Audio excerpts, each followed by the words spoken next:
दोस्तों, कहानी शुरू करने से पहले आप सभी से एक छोटी सी विनती है। हमारे YouTube चैनल एड नॉवल बॉय को जरूर सब्सक्राइब करें। यह कहानी पूर्णतः काल्पनिक फिक्शनल है। इसका वास्तविक जीवन से कोई संबंध नहीं है। कहानी का नाम है रीबोर्न एम्परर। तो चलिए कहानी शुरू करते हैं। गंधर्वगढ़ और अवाची क्षेत्र। जो हो चुका है उसके बारे में याद करके और पछतावा करके कुछ भी बदलने वाला नहीं था। इसलिए थोड़ी ही देर में आकर्ष ने अपने भावों को नियंत्रण में ले लिया।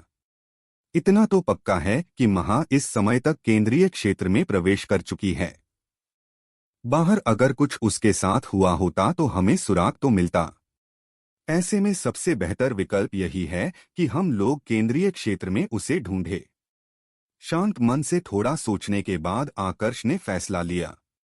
इसके बाद अर्जुन के साथ उसने केंद्रीय क्षेत्र में अपना कदम रखा। केंद्रीय क्षेत्र पूरे पृथ्वी ग्रह से ज्यादा बड़ा था। आखिरकार यह देवतल का हिस्सा था। इसका इतना बड़ा होना तो स्वाभाविक था। थोड़ी दूर चलने के बाद ही उनके सामने एक विशालकाय रेगिस्तान आ गया। पहाड़ के बाद सीधा रेगिस्तान। कुछ समझ में नहीं आया। आकर्ष ने अर्जुन से पूछा, आपका चौंकना स्वाभाविक है। सच कहूं तो यह कोई रेगिस्तान नहीं बल्कि एक समय पर यह हरी भरी भूमि हुआ करती थी। यहाँ पर एक राजा का राज्य था। अपने शुरुआती समय में यह राज्य बहुत शक्तिशाली हुआ करता था। पर कहते हैं ना, जितनी जल्दी ताकत हासिल होती है उसको नियंत्रित करना उतना ही ज्यादा मुश्किल होता है। इन लोगों के साथ भी ऐसा ही हुआ। ताकत के घमंड में यह लोग आसपास के कई राज्यों से लड़ाई कर बैठे। अब अगर एक अकेला राज्य होता तो बात अलग थी, लेकिन इन्होंने आसपास के सभी राज्यों से दुश्मनी कर ली थी, जिस कारण से इस राज्य के लोगों का बाहर निकलना मुश्किल हो गया। समय के साथ यह राज्य कमजोर होता गया और एक समय आया जब यह पूरी तरह से खत्म हो गया। राज्य में एक बच्चा भी जिंदा नहीं बचा था।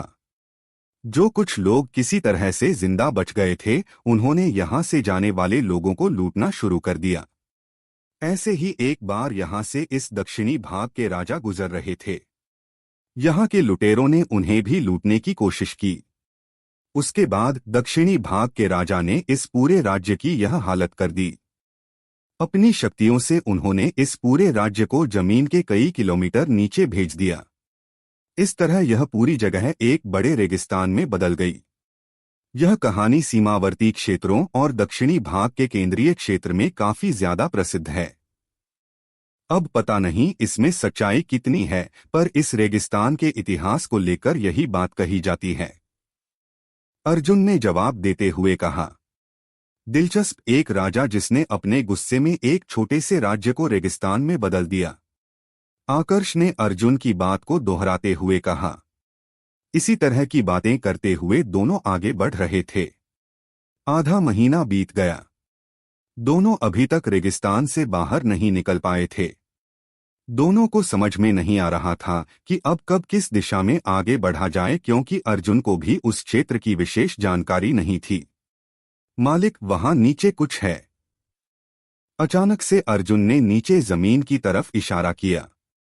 जब आकर्ष ने नीचे देखा तो पाया कि एक व्यक्ति जिसने पूरे काले रंग के कपड़े पहने थे और एक बड़े से चोगे से अपना शरीर ढक रखा था, रेगिस्तान में चलते हुए आगे बढ़ रहा था। इतने बड़े रेगिस्तान में एक व्यक्ति का होना अजीब नहीं है।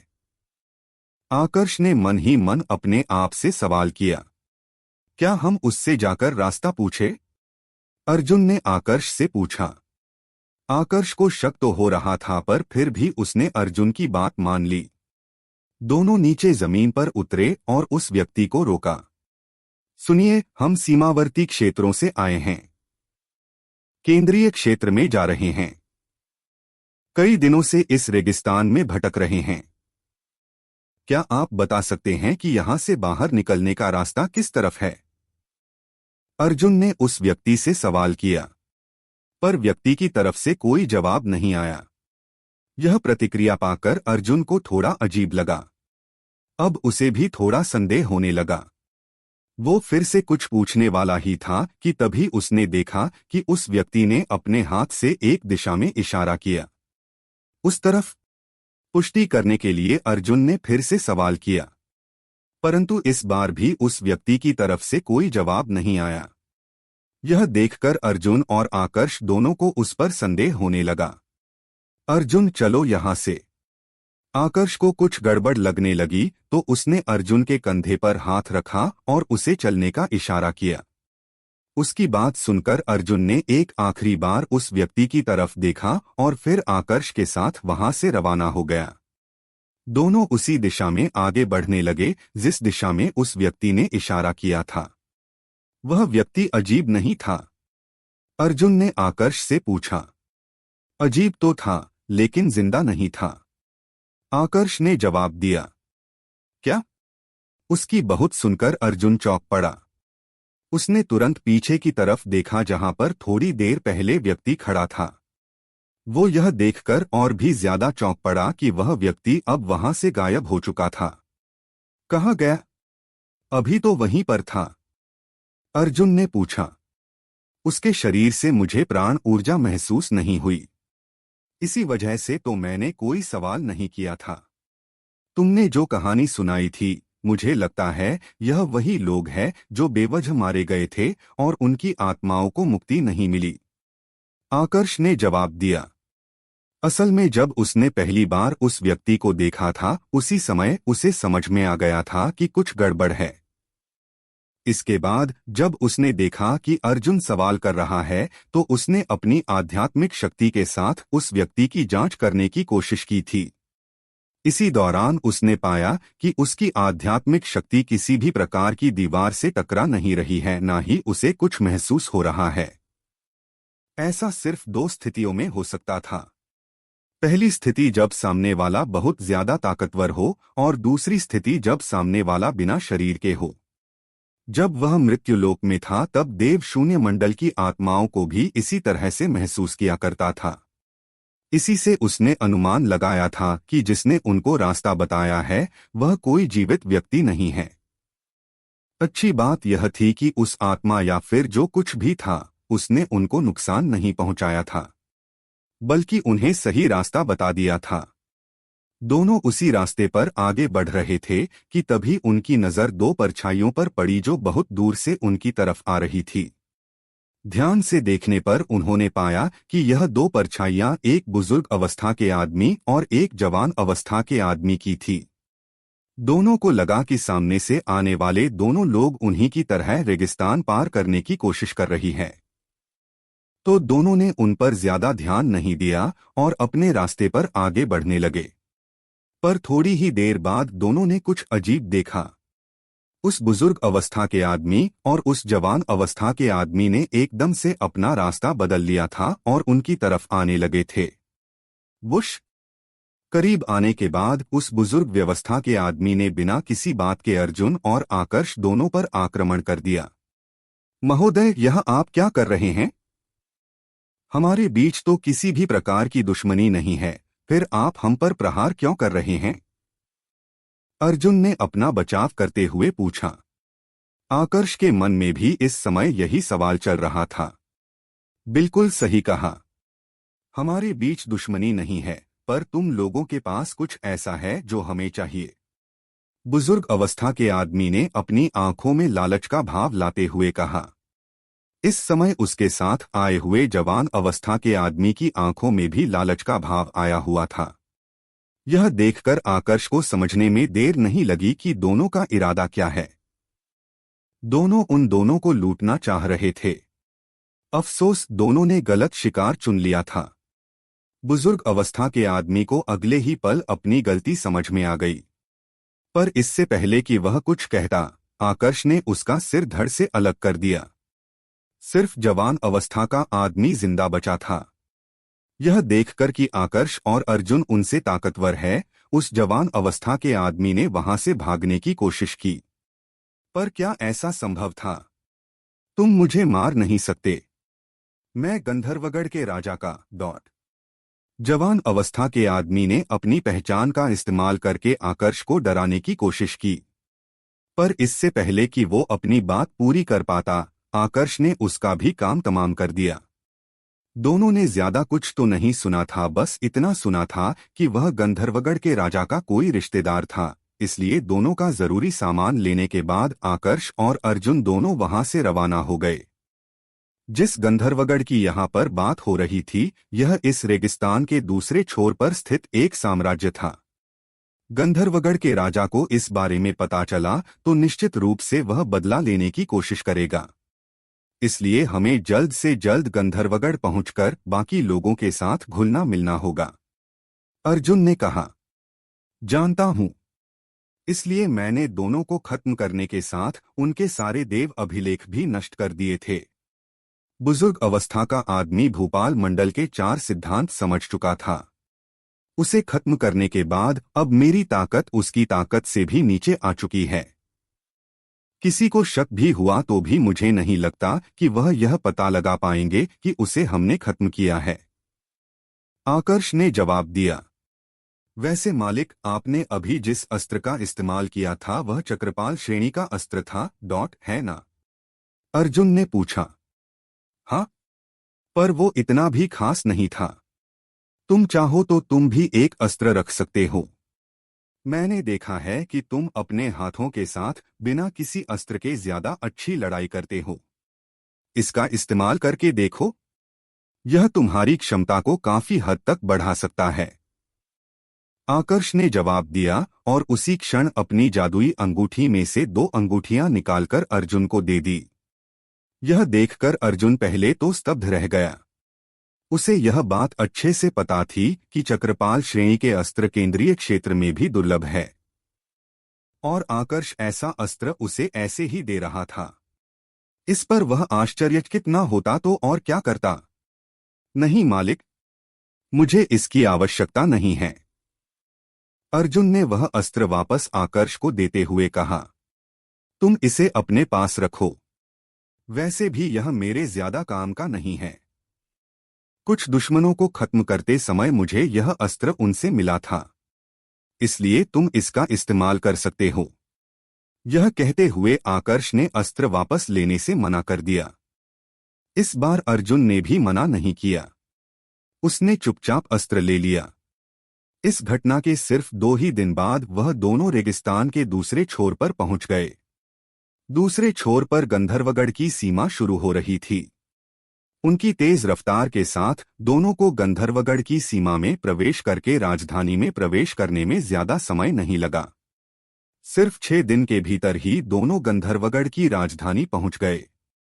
अब जैसा कि बाकी साम्राज्य में होता था, बिल्कुल उसी प्रकार यहाँ की राजधानी में अभी प्रवेश करने से पहले एक बड़े से द्वार से होकर गुजरना पड़ता था। भीड़ इस समय ज्यादा थी तो आकर्ष और अर्जुन बड़ी ही चालाकी से उस भीड़ के साथ शामिल हो गए और राजधानी में प्रवेश करने लगे।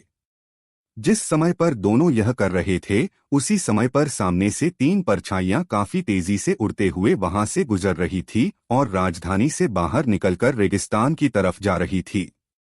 उनकी रफ्तार इतनी तेज थी कि आकर्ष और अर्जुन दोनों ही उनको स्पष्ट रूप से नहीं देख पाए थे। लेकिन इससे एक बात उन्हें पता चल गई थी कि यह वही लोग हैं जो उस जवान अवस्था के आदमी और बुजुर्ग अवस्था के आदमी की मृत्यु का कारण पता लगाने के लिए जा रहे हैं। बिल्कुल ऐसा ही था।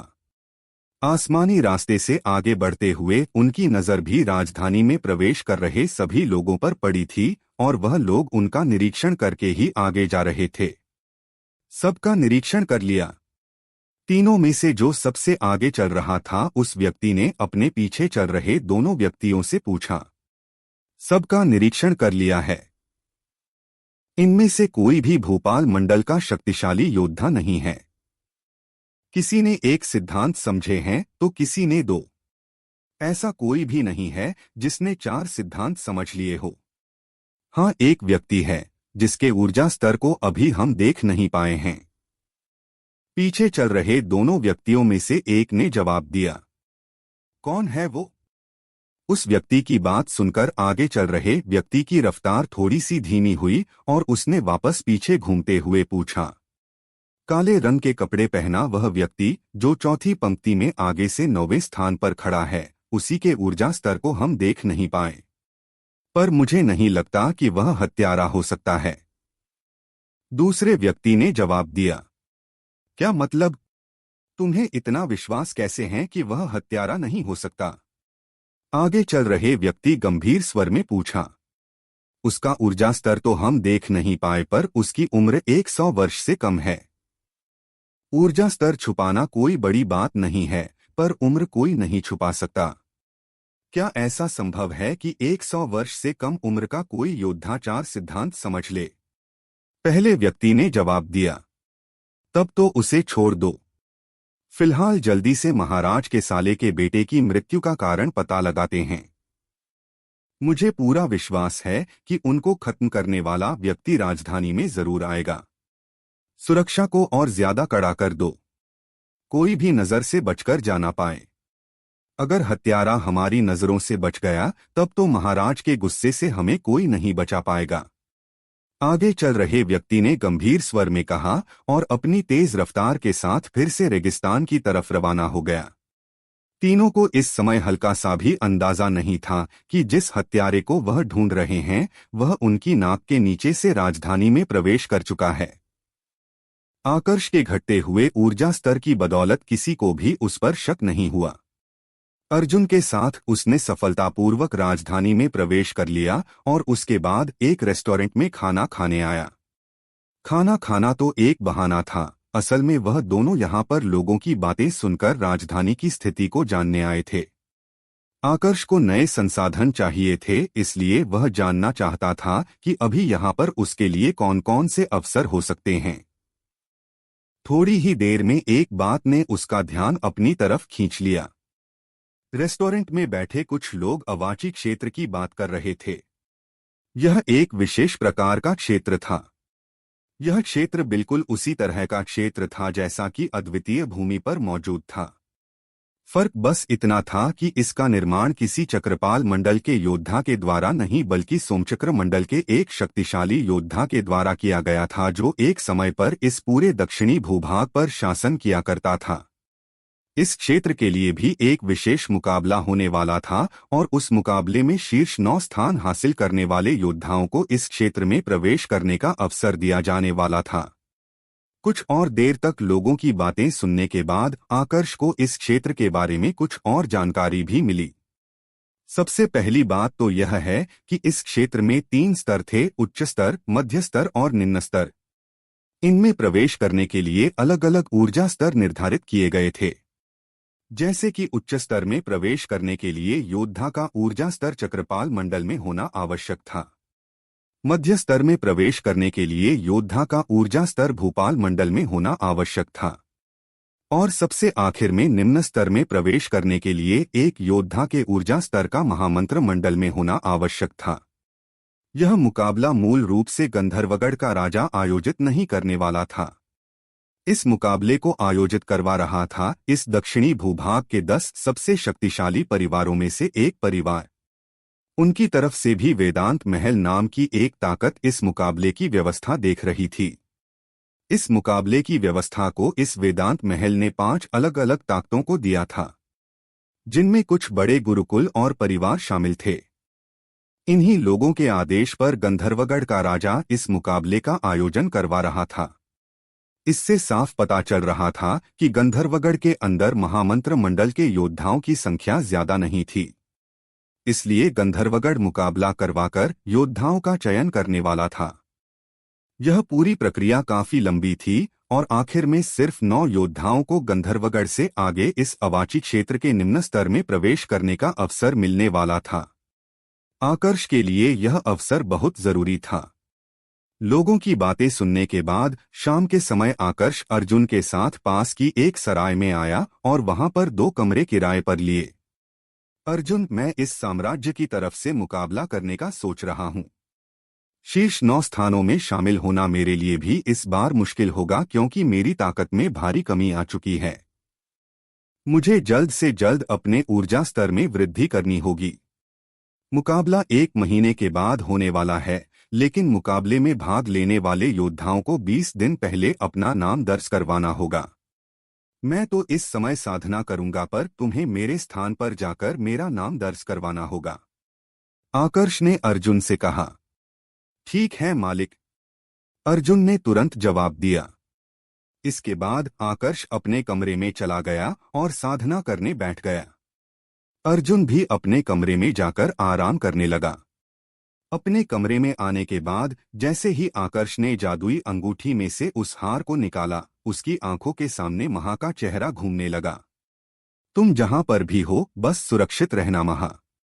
अगर तुम्हें कुछ हो गया तो मैं तुम्हारी बुआ को क्या जवाब दूंगा।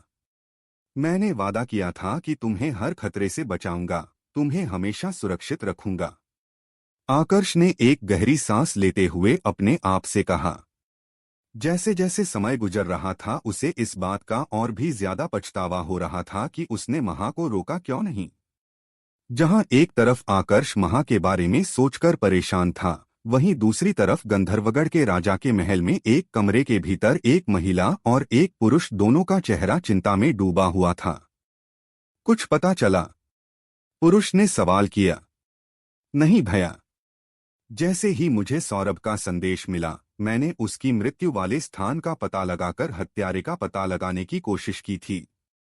मैंने 2-6 सिद्धांत समझे भूपाल मंडल के योद्धा और एक 5 सिद्धांत समझे भूपाल मंडल के योद्धा को भेजा था, लेकिन किसी को भी सौरभ के हत्यारे के बारे में कुछ पता नहीं चला। महिला ने जवाब दिया। यह महिला असल में गंधर्वगढ़ के राजा की पत्नी थी और उसके सामने बैठा मध्य अवस्था का आदमी वह उसका बड़ा भाई था। जैसे सौरभ की यहाँ पर बात हो रही थी, यह वही जवान अवस्था का आदमी था जिसको आकर्ष ने खत्म किया था। ऐसा कैसे हो सकता है कि एक हत्यारा मेरे बेटे को मारकर रेगिस्तान में कहीं गायब हो गया? मैं कुछ नहीं जानता। तुम चाहे कुछ भी करो, मुझे मेरे बेटे के हत्यारे के बारे में जानकारी चाहिए। मध्य अवस्था के उस आदमी ने गंभीर स्वर में कहा। आपका दर्द मैं समझ पा रही हूं भैया। सौरभ मेरे बेटे जैसा था। मैं वादा करती हूं कि जिसने भी उसको मारा है, मैं उसे दर्दनाक से दर्दनाक मौत दूंगी। आप बस मुझे थोड़ा सा समय दे दीजिए। महिला ने भी गंभीर स्वर में जवाब दिया। दोनों इस समय हत्यारे के बारे में पता लगाने की हर संभव कोशिश कर रहे थे। दोनों को हल्का सा भी अंदाजा नहीं था कि हत्यारा तो पहले ही उनकी राजधानी में आ चुका है और इस समय उनके महल से बस थोड़ी ही दूरी पर एक सराय में बैठकर साधना कर रहा है। 81 देवतल, उनमें से एक देवतल के क्षेत्र में असंख्य ग्रह थे, अलग अलग ब्रह्मांड और आकाशगंगाएं। ऐसे ही एक दूर के क्षेत्र में इस समय एक महिला बेहोश पड़ी थी। यह महिला एक अजीब सी जगह पर थी जहां पर उसके अलावा और कोई भी नहीं था।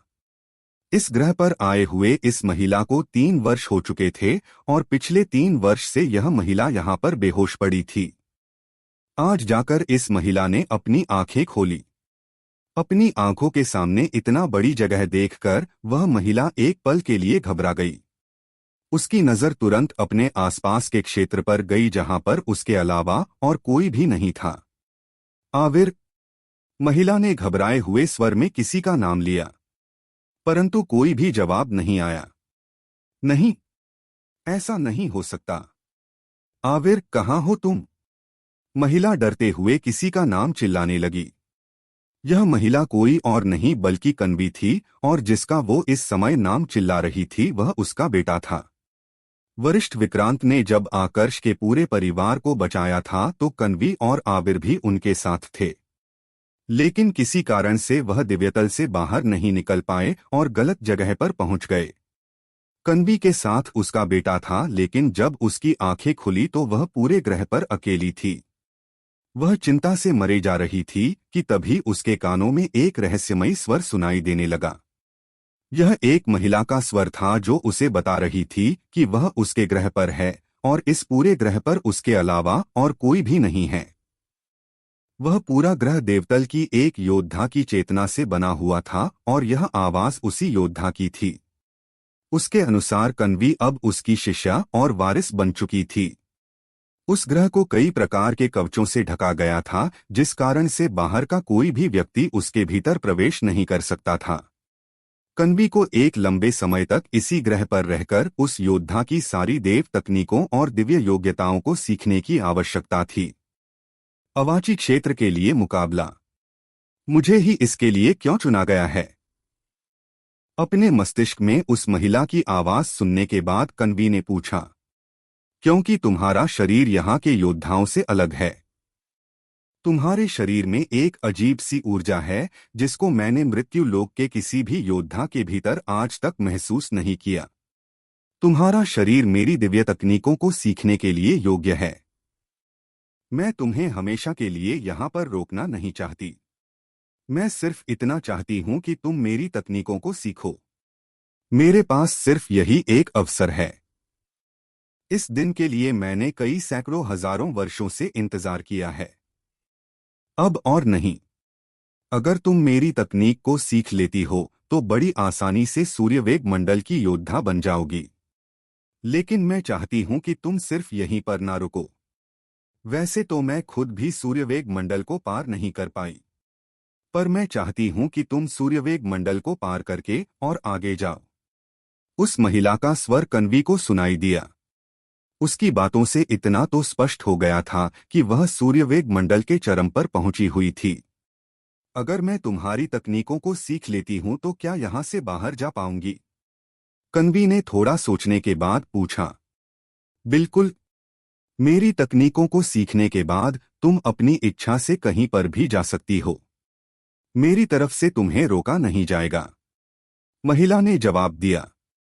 ठीक है, पर क्या आप यह बता सकती हो कि मेरा बेटा कहां पर है? कन्वी ने पूछा। तुम्हारा बेटा? वह अभी कहां पर है यह मुझे नहीं पता, पर इतना पता है कि जहां पर भी है सुरक्षित है। हाँ, कितने समय तक सुरक्षित रह पाएगा यह मैं नहीं बता सकती, महिला ने जवाब दिया। यह सुनकर कन्वी ने कुछ पलों के लिए राहत की सांस ली, परंतु अपने बेटे की चिंता अभी भी उसे खाई जा रही थी। कन्वी की तरह अन्वी और आव्या भी एक अलग देवतल के अलग क्षेत्र में आ चुकी थी। इन दोनों की किस्मत कन्वी के जितनी अच्छी नहीं थी। यह बाहरी वातावरण में थी जहां पर कई सारे योद्धा घूम रहे थे। इन्हीं में से एक योद्धा की नजर इन दोनों पर पड़ गई और उसने दोनों को हासिल करने के लिए उन पर आक्रमण कर दिया। आव्या को बचाने के लिए अन्वी ने उस योद्धा के साथ लड़ाई शुरू कर दी जिसमें वह खुद गंभीर रूप से जख्मी हो गई। बड़ी मुश्किल से दोनों अपनी जान बचाकर वहां से भाग पाई। दोनों एक गुफा में आकर छुप चुकी थी और पिछले कई महीनों से वहीं पर थी। एक तो उनकी खराब किस्मत जो उनकी मदद के लिए वहां पर कोई नहीं था, ऊपर से अन्वी के मृत्यु लोक से देवतल में जाने का समय करीब आ रहा था। अगर अन्वी अकेली होती तो वह कब का देवतल में प्रवेश कर चुकी होती। लेकिन उसको आव्या की चिंता थी।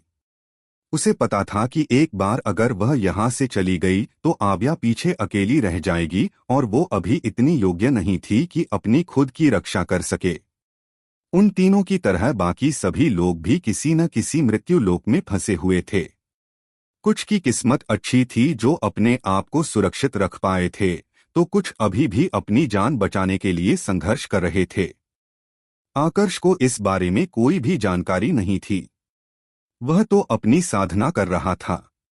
मालिक, समय हो चुका है। कमरे के बाहर से अर्जुन की आवाज सुनाई पड़ी। आवाज सुनकर आकर्ष अपनी साधना से बाहर आया और नहाने चला गया। लगभग 1 घंटे बाद वह कमरे से बाहर निकला और फिर शाही महल के लिए रवाना हो गया। मालिक, नियम अनुसार जो मुकाबले में भाग ले रहा है वह अपने साथ सिर्फ एक ही साथी को ले जा सकता है। यह आपका टोकन है, इसके साथ हम दोनों अंदर प्रवेश कर सकते हैं। अर्जुन ने अपनी जादुई अंगूठी में से एक टोकन निकालकर आकर्ष को देते हुए कहा। इसी प्रकार की बातें करते हुए दोनों शाही महल की तरफ बढ़ रहे थे। रास्ते में वह एक बहुत बड़ी भीड़ को भी देख रहे थे जो शाही महल की तरफ ही जा रही थी। यह सब के सब योद्धा थे जिनमें से कुछ मुकाबले में भाग लेने वाले थे तो कुछ मुकाबला देखने जा रहे थे। लगता है मुकाबला काफी भयंकर होगा। कुछ नियम वगैरह बताए हैं क्या? आकर्ष ने अर्जुन से पूछा। हाँ मालिक, नियम बिल्कुल सामान्य है। हालांकि मुख्य नियम अभी तक नहीं बताए गए हैं, पर यह जरूर बता दिया गया है कि मुकाबले के दौरान कोई भी किसी को गंभीर रूप से जख्मी नहीं कर सकता है, ना ही जान ले सकता है। पर मुझे लगता है कि यह सिर्फ कहने के लिए है। जब मुकाबला होगा तो हर कोई अपनी पूरी ताकत का इस्तेमाल करेगा। अब यह तो कोई नहीं कह सकता कि इस दौरान कोई गंभीर रूप से जख्मी नहीं होगा, अर्जुन ने जवाब दिया।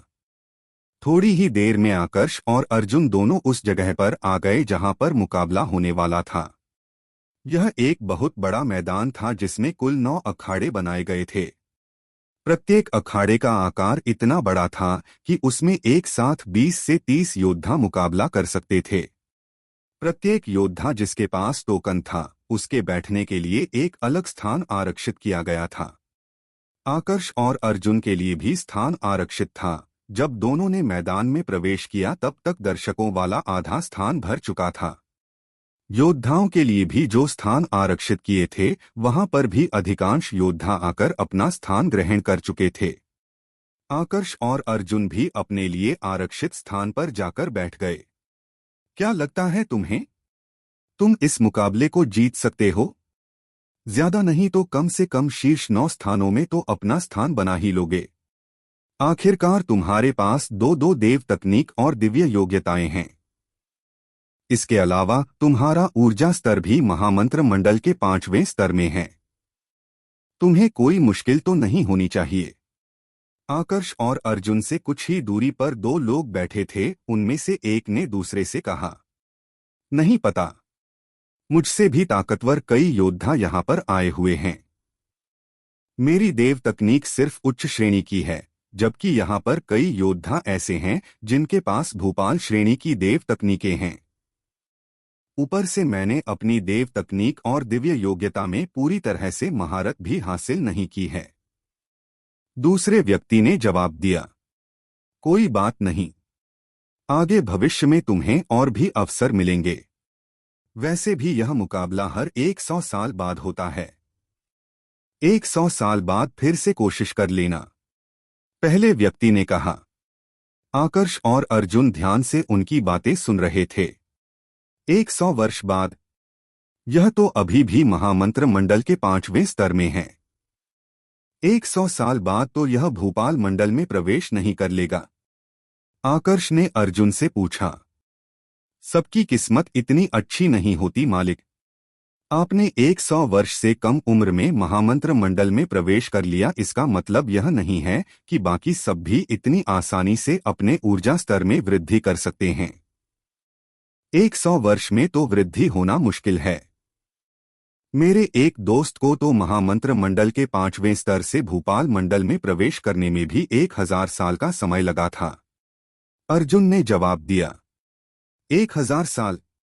लगता है लोगों की जितनी लंबी उम्र होती है, उनके लिए अवसर भी उतने ही कम होते हैं, आकर्ष ने अपने आप से कहा। वो इस बारे में सोच ही रहा था कि तभी 3 लोगों ने सभी का ध्यान अपनी तरफ खींचा। यह लोग कौन है? आकर्ष ने अर्जुन से पूछा। असल में जब आकर्ष साधना कर रहा था तो उसने अर्जुन को एक और काम भी दिया था, जिसमें उसे 10 दिनों के भीतर पूरे साम्राज्य के सबसे महत्वपूर्ण लोगों के बारे में जानकारी इकट्ठा करनी थी। अभी आकर्ष ने जिन 3 लोगों के बारे में पूछा था, उनमें से एक तो मध्य अवस्था का आदमी था और 2 जवान अवस्था के आदमी थे। आकर्ष के सवाल को सुनकर अर्जुन ने पहले तीनों लोगों की तरफ ध्यान से देखा। उसके बाद मध्य अवस्था के आदमी की तरह इशारा करते हुए उसने आकर्ष से कहा, उसका नाम प्रभाकर है। इस गंधर्वगढ़ साम्राज्य में अगर यहाँ के राजा के बाद कोई सबसे ज्यादा प्रभुत्वशाली व्यक्ति है तो वह प्रभाकर ही है। यह यहाँ के एक शहर का क्षेत्रपाल है। इसकी ताकत भूपाल मंडल के 10 सिद्धांत समझ चुके योद्धा के जितनी है। इतना कहकर अर्जुन ने कुछ पलों का विराम लिया। उसके बाद उसने प्रभाकर के साथ आए दोनों जवान अवस्था के आदमियों में से एक की तरफ इशारा करते हुए कहा, वह प्रभाकर का चौथा पुत्र प्रशांत है। प्रभाकर के कुल 5 पुत्र हैं, जिसमें से प्रशांत सबसे ज्यादा प्रतिभाशाली है। वर्तमान में इसका ऊर्जा स्तर महामंत्र मंडल के 5वें स्तर में है। इसने तीनों श्रेणियों वाली एक देव तकनीक और एक दिव्य योग्यता में महारत हासिल कर रखी है, जो दोनों ही भूपाल श्रेणी की है। इसके बाद अर्जुन ने फिर से कुछ पलों का विराम लिया। अब उसने प्रभाकर के साथ आए दूसरे जवान अवस्था के आदमी की तरफ इशारा करते हुए कहा। वह प्रभाकर का पांचवा पुत्र प्रवीण है। पांचों भाइयों में प्रशांत के बाद अगर कोई सबसे प्रतिभाशाली है तो वह यही है। इसका ऊर्जा स्तर भी महामंत्र मंडल के 5वें स्तर में है। इसने अभी देव तकनीक और दिव्य योग्यता में महारत हासिल नहीं की है, लेकिन अगर खतरनाक होने की बात करूं तो उसमें यह अपने भाई प्रशांत से बिल्कुल भी कम नहीं है। आज जो मुकाबला होने वाला है उसमें यह दोनों भाई आपके लिए थोड़ा खतरा बन सकते हैं, विशेषकर प्रशांत। मैंने सुना है कि वह अपने दुश्मनों पर दया नहीं दिखाता है। अर्जुन ने सारी जानकारी विस्तार से दी थी, जिससे आकर्ष को समझने में बिल्कुल भी समय नहीं लगा कि इन तीनों लोगों का इस पूरे साम्राज्य में प्रभुत्व कैसा होगा। महाराज पधार रहे हैं। ठीक इसी समय पर एक स्वर ने सभी का ध्यान अपनी तरफ खींचा। बाकी सबकी तरह आकर्ष ने भी ऊपर आसमान की तरफ देखना शुरू कर दिया, जहां से इस समय एक मध्य अवस्था का आदमी और एक जवान अवस्था का आदमी नीचे शाही परिवार के लिए आरक्षित स्थान की तरफ बढ़ रहे थे। यहां पर आकर्ष को पहचानने में बिल्कुल भी समय नहीं लगा कि राजा कौन है और राजकुमार कौन। इनके बारे में क्या पता किया है? आकर्ष ने पूछा। राजा चक्रपाल मंडल के योद्धा है। स्पष्ट जानकारी तो किसी के भी पास नहीं है, लेकिन जैसा कि हर शाही परिवार में होता है, निश्चित रूप से इनसे ताकतवर भी इनके शाही परिवार में कोई जरूर होगा। अर्जुन ने जवाब दिया। और वह लड़का, वह कौन है? आकर्ष ने राजा के साथ आए जवान अवस्था के आदमी की तरफ इशारा करते हुए पूछा। वह राजा का चौथा पुत्र और इस राज्य का चौथा राजकुमार देवस है। वह भी प्रशांत की भांति महामंत्र मंडल के 5वें स्तर में है और तीनों श्रेणियों वाली एक भोपाल श्रेणी की देव तकनीक और दिव्य योग्यता को सीखा हुआ है। सभी राजकुमारों में यह सबसे प्रतिभाशाली है। इसकी उम्र 200 वर्ष से थोड़ी ही ज्यादा है। बताया जा रहा है कि जो मुकाबला होने वाला है उसमें यह काफी आसानी से शीर्ष 9 स्थानों में से एक स्थान हासिल कर लेगा। अर्जुन ने जवाब दिया। अब तक उसने 3 ऐसे योद्धाओं की जानकारी दे दी थी जो उसके बड़े प्रतिद्वंदी बनने वाले थे। और भी कई सारे लोग वहां पर आए हुए थे, लेकिन बाकियों में से किसी ने भी आकर्ष का ज्यादा ध्यान नहीं खींचा। अब उसे सिर्फ राजा के बोलने का इंतजार था। उसके बाद ही पता चलने वाला था कि मुकाबले के नियम क्या होने वाले हैं और पूरा मुकाबला किस तरह से होने वाला था। थोड़ी ही देर में वो समय आ गया। राजा अपने स्थान से खड़ा हुआ और ऊपर आसमान में आ गया। यहां पर उसने सभी को संबोधित करते हुए कहा। जैसा कि आप सभी जानते हैं, हर 100 वर्ष के बाद हमारा साम्राज्य इस मुकाबले को आयोजित करता है, जहां पर हमारे साम्राज्य के कई प्रतिभाशाली महामंत्र मंडल के योद्धाओं को अपने आप को साबित करने का अवसर दिया जाता है। प्रत्येक योद्धा जो योग्य है, उनमें से 9 योद्धाओं का चयन किया जाता है और उन्हें अवाची क्षेत्र के निम्न स्तर में भेजा जाता है। इस बार भी हम ऐसे योद्धाओं को भेजेंगे। अब जो पुराने योद्धा है उनको तो नियम पता है, लेकिन मैं फिर भी एक बार नियमों का वर्णन कर देता हूं ताकि जो नए योद्धा इस बार मुकाबले में भाग ले रहे हैं उन्हें जानकारी मिल जाए। यहां पर आप देख पा रहे होंगे कुल 9 अखाड़े हैं। जैसे ही मुकाबला शुरू होगा, 9 योद्धा इसमें प्रवेश करेंगे। इसके बाद बाहर खड़े सभी योद्धा इन 9 योद्धाओं को चुनौती दे सकते हैं। पहले मुकाबले के बाद ही सभी 9 अखाड़ों में हमें अखाड़े के स्वामी मिल जाएंगे। इसके बाद सभी योद्धा इन 9 स्वामियों को मुकाबले की चुनौती दे सकते हैं।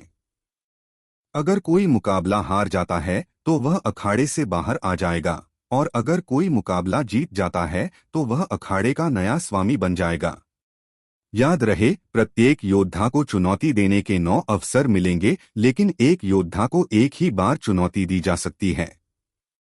मुकाबला हारने या जीतने के बाद फिर से इस योद्धा को वही योद्धा चुनौती नहीं दे सकता। मुकाबले के दौरान अपने अस्त्र, देव अभिलेख जैसे बाहरी संसाधनों का प्रयोग निषेध रहेगा। कुछ विशेष परिस्थितियों में इनका इस्तेमाल किया जा सकता है। मुकाबले में कोई भी अपने प्रतिद्वंद्वी को खत्म नहीं कर सकता, ना ही उन्हें गंभीर रूप से जख्मी कर सकता है। इसके अलावा अपाहिज बनाना और हार मानने के बाद भी प्रहार करना निषेध रहेगा। किसी ने भी इन नियमों को तोड़ा है तो उन्हें पूरी कठोरता के साथ दंडित किया जाएगा। अब आप सभी लोग अपना मुकाबला शुरू कर सकते हैं। राजा ने सारे नियम और मुकाबले के तरीके का वर्णन करने के बाद मुकाबले की घोषणा कर दी। कई सारे योद्धा उत्साहित होकर अखाड़े की तरफ बढ़ने लगे, पर आकर्ष अभी भी अपने स्थान पर बिल्कुल शांत बैठा था। ऐसा नहीं था कि वह मुकाबला नहीं करना चाहता था, वह बस अपनी ऊर्जा को बेकार में खर्च नहीं करना चाहता था। मेरे हिसाब से तो जो व्यक्ति पहले अखाड़े में जाकर स्वामी बनेगा, उसे लगातार चुनौतियां मिलती जाएगी। अगर कोई योद्धा लंबे समय तक मुकाबला करके अखाड़े का स्वामी बना रहता है तो भी वह आखिरी मुकाबला जीत नहीं पाएगा, क्योंकि ताकतवर योद्धा तब तक अपने स्थान पर आराम से बैठे रहेंगे और आखिर में अपनी ताकत प्रदर्शित करेंगे, जिससे उन योद्धाओं को ज्यादा परेशानी होगी जिन्होंने अपनी ऊर्जा को ज्यादा खर्च कर दिया है। अर्जुन ने आकर्ष से कहा, लगता है आप दोनों पहली बार हमारे साम्राज्य में आए हैं, है ना? आकर्ष कुछ कहने वाला ही था कि तभी उनके पीछे बैठे एक मध्य अवस्था के आदमी ने अर्जुन और आकर्ष से सवाल किया। हाँ, हम पहली बार गंधर्वगढ़ में आए हैं, अर्जुन ने जवाब दिया। तब तो आपका ऐसा सोचना स्वाभाविक है। जैसा कि आपने अभी कहा, जो अखाड़े में सबसे पहले प्रवेश करके अखाड़े का स्वामी बनेगा, उसको आखिर में परेशानियां उठानी होगी। ऐसा पहले होता था, लेकिन पिछले कुछ हजार सालों से नियम थोड़े बदल दिए गए हैं। अब अगर अखाड़े के स्वामी की ऊर्जा कम होने लगती है या वो थकने लगता है तो शाही परिवार की तरफ से उसे विशेष औषधीय गोलियां दी जाती है, जिससे वह अपनी ऊर्जा को फिर से हासिल कर सकते हैं। सिर्फ इतना ही नहीं, मान लीजिए किसी मुकाबले में अखाड़े का स्वामी गंभीर रूप से जख्मी हो जाता है मगर इसके बावजूद वह अपने प्रतिद्वंद्वी को हरा देता है, तो इस स्थिति में उसे अपना उपचार करने का पूरा समय दिया जाता है। इस दौरान कोई भी दूसरा योद्धा उसे चुनौती नहीं दे सकता। इसलिए यह कहना तो पूरी तरह से गलत होगा कि अभी के समय जो सबसे पहले अखाड़े में प्रवेश करता है उसे आगे चलकर परेशानी उठानी पड़ती है। पीछे बैठे मध्य अवस्था के आदमी ने विस्तार से नए नियमों का वर्णन करते हुए कहा। जब तक यह व्यक्ति नियमों के बारे में बता रहा था, तब तक अखाड़े में मुकाबले होने शुरू हो चुके थे। एक साथ 9 योद्धा अखाड़े में उतरे थे और उनको चुनौती देने के लिए 9 और योद्धा उनके सामने आए थे। उस मध्य अवस्था के आदमी की पूरी बात सुनने के बाद आकर्ष ने अपना पूरा ध्यान मुकाबले की तरफ केंद्रित कर लिया। वह हर किसी का मुकाबला देख रहा था ताकि समझ सके कि कौन उसके लिए योग्य प्रतिद्वंदी बन सकता है। लगभग 4 घंटे के मुकाबले के बाद एक महिला ने उसका ध्यान अपनी तरफ खींचा। यह महिला कौन है? आकर्ष ने अर्जुन से पूछा। असल में यह महिला जब मुकाबला शुरू हुआ था तभी से अपने अखाड़े में थी और अब तक एक भी व्यक्ति उसको हरा नहीं पाया था। अब आकर्ष का ध्यान उसकी तरफ इस वजह से आकर्षित नहीं हुआ था, बल्कि उसके ध्यान आकर्षित होने की इकलौती वजह सिर्फ यह थी कि इस महिला को अब चुनौती देने के लिए कोई भी नहीं आ रहा था। उसका नाम दिशा है। वह यहाँ के एक शक्तिशाली परिवार की कुल प्रमुख की बेटी है। उम्र 300 वर्ष के लगभग है। रही बात ताकत की तो वह तो आपने देख ही ली होगी, अर्जुन ने जवाब दिया। 300 वर्ष?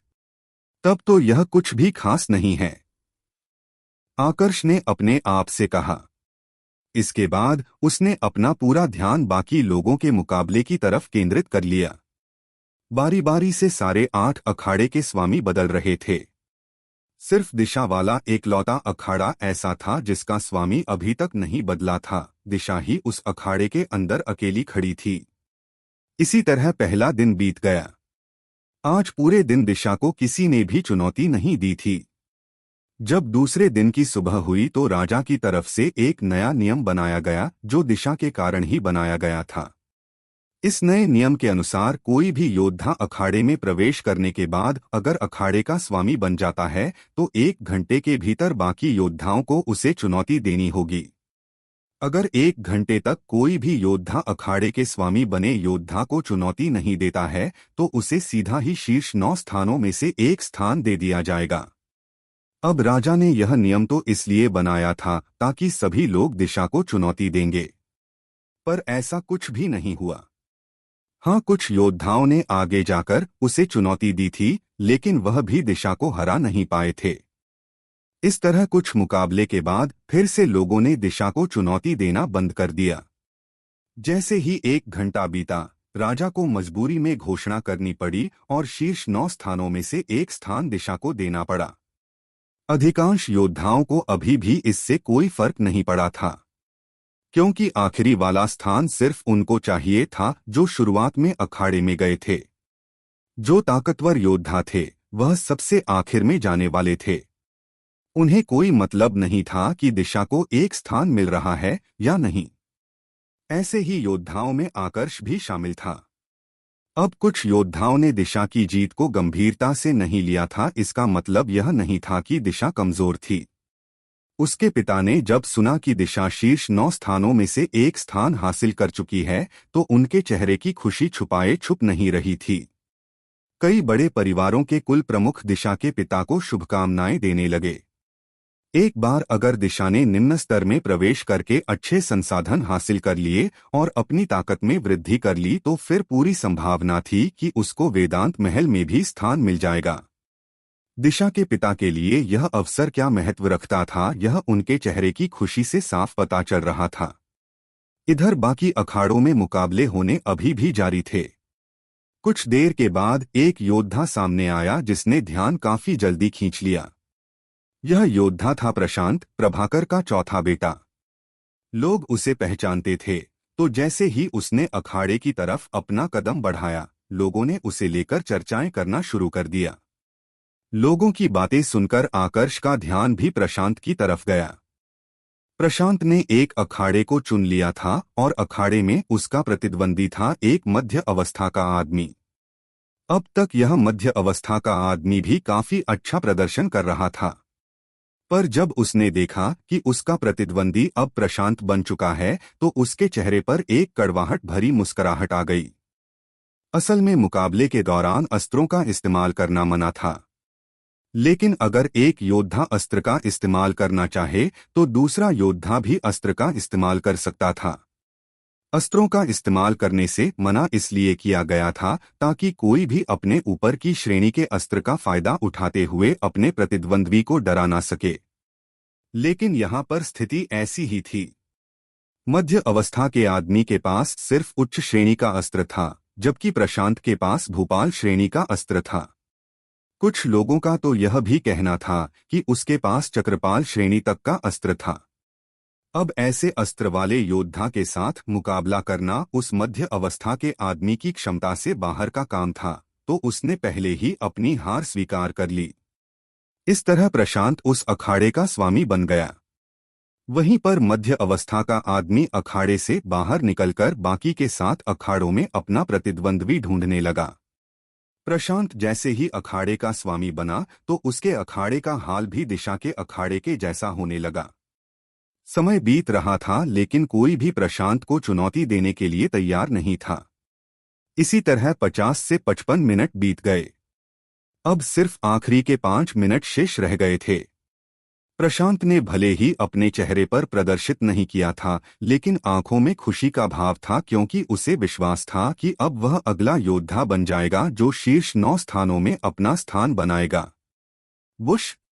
मन ही मन वो खुश हो रहा था कि तभी उसके सामने एक परछाई प्रकट हुई। तुम मुझे चुनौती देना चाहते हो? अपने प्रतिद्वंदी को देखकर एक बार के लिए तो प्रशांत चौंक पड़ा। उसका प्रतिद्वंद्वी कोई और नहीं बल्कि आकर्ष था, जिसकी उम्र 100 वर्ष से भी कम थी। तुम्हारे जैसा 100 वर्ष से कम उम्र का योद्धा मुझे चुनौती देना चाहता है? एक बार फिर से सोच लो, प्रशांत ने गंभीर स्वर में आकर्ष से कहा।